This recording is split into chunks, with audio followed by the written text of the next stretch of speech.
Halo, nama saya Melinda. NIM saya 32 2014 027.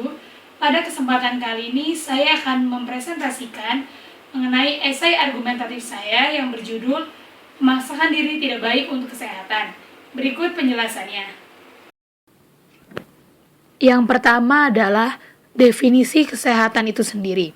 Kesehatan merupakan keadaan sejahtera dari badan, jiwa, dan sosial yang memungkinkan setiap orang hidup produktif secara sosial dan ekonomis. Berikut merupakan alasan seseorang memaksakan diri. Yang pertama adalah menyelesaikan tugas atau pekerjaan yang belum terselesaikan. Contoh, tugas kuliah atau pekerjaan kantor. Dan yang kedua adalah mengetahui potensi diri. Bagi sebagian orang, memaksakan diri dianggap sebagai salah satu cara untuk mengetahui potensi diri yang ada di dalam diri mereka. Contoh, belajar yang berlebihan. Karena sering memaksakan diri, tindakan tersebut sudah dianggap menjadi tindakan yang biasa untuk dilakukan. Seseorang yang sering memaksakan diri juga mengabaikan kesehatannya.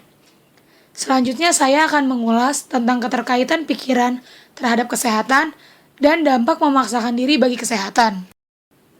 Ini merupakan bagan yang saya buat tentang keterkaitan pikiran terhadap kesehatan.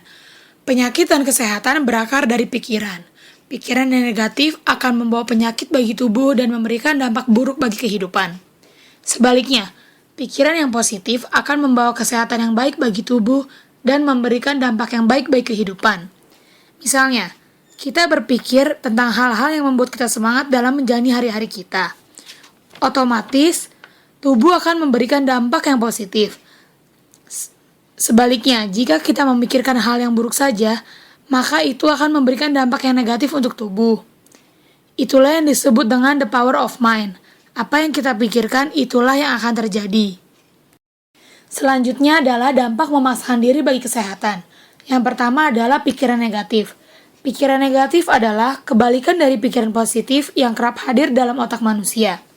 Biasanya pikiran negatif muncul dan memasuki pikiran yang sedang kosong, sehingga sebagian orang sulit menghindarinya.